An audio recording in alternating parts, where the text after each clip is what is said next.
Are you looking to make some upgrades to your house in hopes of selling it for a higher price? Well, in this video, I'm going to be sharing 5 tips for making that happen. Hey everyone, this is Kyle from Dire News and Money at 30, and on this channel we look at personal finance from a millennial perspective, including videos on money milestones like this one. Buying your first house can certainly be an intimidating and complicated process, but selling a home can be just as involved.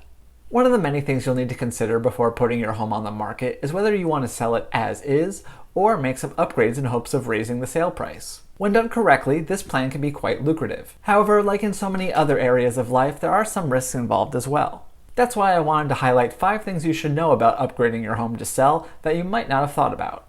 So the first thing you should consider is how much value there is in speaking to a professional before you get started with your projects. While you may already have a good idea of what projects you want to accomplish, you might not know exactly what will play best with the buyers in your area. This is where getting a professional opinion can really be helpful. Best of all, it might not cost you much, if anything, to get this advice. If you're working with a realtor to sell your home, chances are they'll be willing to take a look at your plans and give you feedback without charging you additional fees. At the same time, they may be able to recommend interior decorators or contractors that can further help you with your upgrade plans. Another reason why it's smart to talk with someone who has a knowledge of the area is that by making certain renovations, you might actually be overpricing your home for the area. For those who have watched a bunch of HGTV shows like Flip or Flop, you've probably seen episodes that find the sellers in the conundrum of having made too many upgrades. As a result, they've essentially built a home that is now worth more than buyers in the neighborhood are willing to pay. This can be a big mistake, as you'll likely need to cut your price in order to sell, thus eliminating much of the profit potential you were chasing when you decided to take on the projects. The moral of the story is that you'll want to pay close attention to comparable listings before you get started so that you don't outprice the market. Once all of your projects are done and you're getting ready to list your home, one thing you definitely won't want to discount is the importance of having good photos of your home.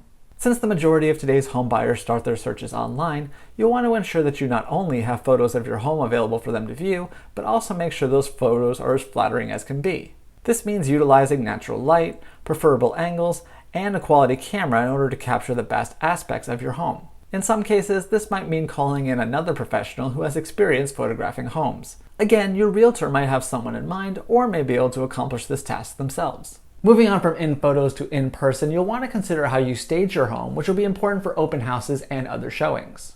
Going back to the HGTV example, it's very common to see sellers do what's called staging their home as a way to show it off to buyers.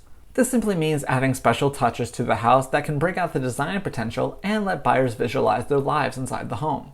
While your staging efforts could be as small as just adding some decorations to certain rooms, there is always the option to go all out and rearrange entire areas of your home. Moreover, it might even be worth getting a storage unit where you can store unnecessary items that are currently cluttering your house. This might cost you a bit extra to pull off, but at least still give you a leg up on the moving process as well. Finally, don't forget about adding some extra curb appeal to your property to both welcome and wow buyers. Although the interior of your home will often be the main selling point, keep in mind that your front yard and entryway will paint potential buyers' first impressions of the house. Because of this, you may want to add some extra touches to increase curb appeal. Once again, this could be as simple as adding a few flowers to your yard to bring in some color, but you might also find some larger projects to do as well. This could include doing some additional staging on your porch, power washing your entryways, or even repainting certain exterior features. I hope these tips come in handy as you're getting ready to sell your home. And hey, if you like this video, please hit that thumbs up button, leave a comment below, and be sure to subscribe because we have new videos every week. So thanks again for watching, and I'll see you next time here on Money at 30.